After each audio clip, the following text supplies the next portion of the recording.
I got my gun on me. I got this money in my pocket out there in these streets. I'm only 17, and there ain't nothing that these dour boys can say to me. I grew up with a nice, close family, a very family-orientated surrounding. You know, my mum wasn't with my dad, but however, I'd see my dad nearly every weekend. He would take me out, he would spoil me. We would play football at the park, go to the cinema and do those types of things there. I had a really good relationship with my mother. You know, she was very close to me, very dear to me. You know, she really tried to protect me from the outside world. My brother and my sister, they're like 11 years older than me. My brother's 12 years older than me. My sister's 11 years older than me. After a while, of course, as I grew and grew, I started going to schools. I went to school. You know, I didn't really have a hard life, you could say, at this time. It was pretty much easy for me. The only hardship I did have was me having homework or me having to do extra work at school. Like, this was my hardship. Something happened when I was about the age of 11. Something happened in my life which was serious. And from then, you know, subhanAllah, it made a massive dent, not only to me, but rather nearly every single member in my family. Not to go into too much detail, but pretty much what happened was, my brother being my older brother, growing up in the kind of area where I grew up, he got into some sort of trouble. And it led to some so-called thugs or so-called gangsters saying some serious threats towards him. And you know, every day my mum would drop me to school and pick me up, And you know, she was a really happy, optimistic mother. You know, she was like my superwoman. I'd wake up in the morning, she's up already, my clothes are ironed, she's serving me breakfast, you know, GMTV's on, she's looking well, the house smells nice, dishwasher's going already, and I'm just waking up at this time and I see this woman. So, you know, she was like a big superwoman to me until one day she's driving me to school and I noticed she's just silent, she's not saying anything. You know, I have shyness around here, so I don't want to really look in her face and try and work out what's going on, but I can just feel the vibe that something's not right. Then we've finally arrived at school. It's like a 15-minute drive. When we've arrived at the school gates and she's parked up, she said to me, you know, son, Romero, your uncles are coming around today with your father. Don't come back home straight away. Go to your friends.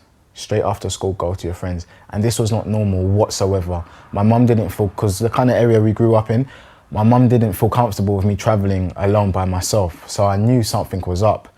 And as I looked in her face, I could see that her face was pretty much, it was blank, and I could tell it was kind of puffed up from where she had been crying.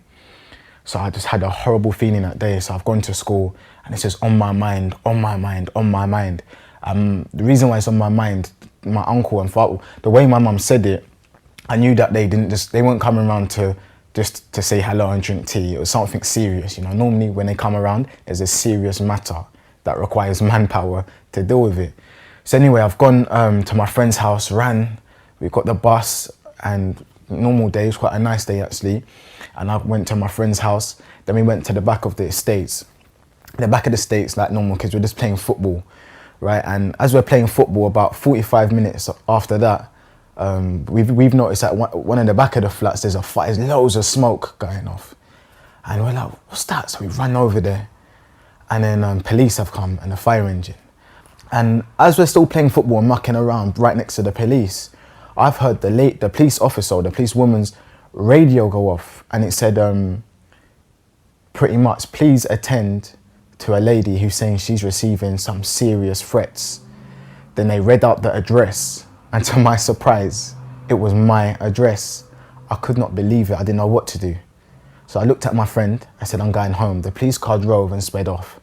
I'm about 20-minute walk from my house. I ran and ran and ran all the way through the streets. I don't know how fast I was running, but I knew I was just wanting to get home to know what was going on and if my family's safe. I finally managed to get there. The police car had gone. Was I too long? That's what I was thinking. I was too long. Something's happened. I ran too slow. So I've knocked on my door. As I've knocked my door, my father's opened the door with that serious face, yeah? I've walked through to the kitchen. I've just seen my uncles there. I see my brother there. and I see my mum sitting down, and her face is just, she just looks really depressed. She looks stressed out. And then after that, I gone to my mum and I said, "Mum, what's the matter?" And she whispered to me, "Son, go to your room. Like, stay upstairs. There's a bit of an issue going on. Go to your room." I've gone to my room, and I'm just kind of pretty much earwigging to what's going on downstairs. I'm putting like my head to the floorboards so I can hear what's going on, and I can just hear like serious voices and my mum getting upset, and you know, bit by bit it was just getting worse and worse and worse. So then what I pretty much picked up was that my brother had got himself into some sort of trouble, and these guys are threatening him. Some serious threats were being said.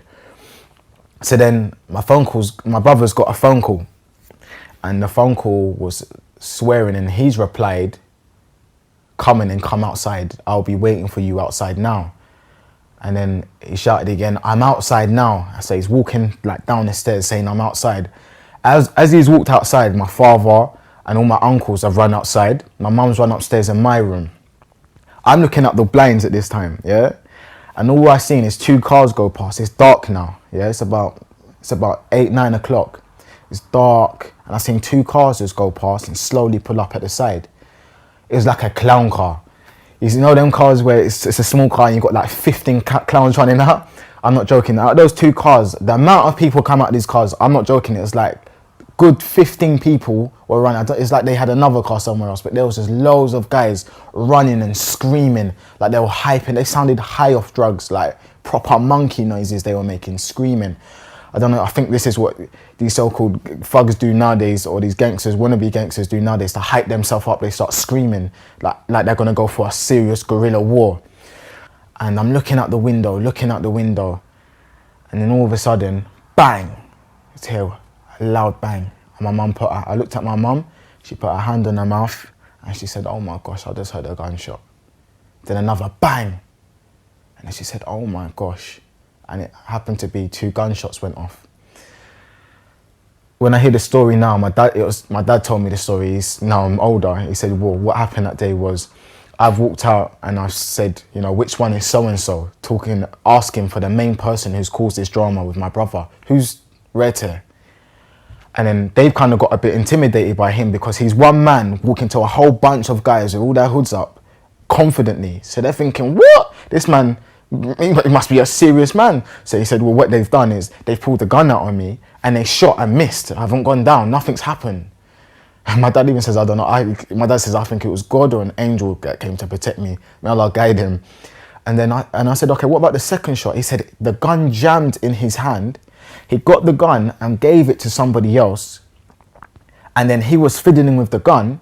And then this guy shot the gun as well and missed me again. So that was pretty much the story. But that was not the story, but that was the incident that happened that made such a serious impact in my life and my whole family's life. My cousins and another older cousin that I respected became a Muslim. He was in prison at this time. And you know, one time I had a visit with him and I was talking to him. I said, you know, I'm thinking to become Muslim. He goes, I just made the decision one day. I said, I'm not going to keep talking about it. I just went to the mosque. I walked inside the mosque. The mosque was a cultural mosque, not with my culture. And these people were all staring at me. I could tell their faces looked like, what's this little black thug doing in my plate, like doing here? And I'm looking around. I must have looked like a little fox in front of headlights, looking around, so scared, wondering, what am I doing? So as I'm looking around at the scared little boy, an older man has come to me. He said, young boy, come here. And I said, yeah. He goes, what are you doing here? I said, I've come to take my shahada. He goes, okay. He goes, right then, come take a seat. So I sat down on the mosque floor and he goes, I'm just going to get 2 people just to witness you taking your shahada. Then he asked me a few questions. Number 1, why do I want to take my shahada? I explained to him, you know, I've read up on Islam and nearly every single principle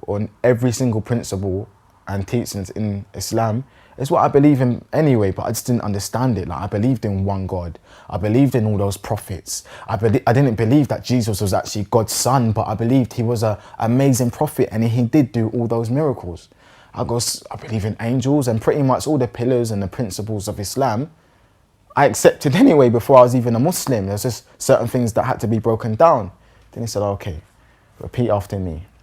And he gave me the shahada, ashadu. Then I repeated, ashadu Allah, Allah, ilaha illallah wa ashhadu anna Muhammadan abduhu Rasulullah.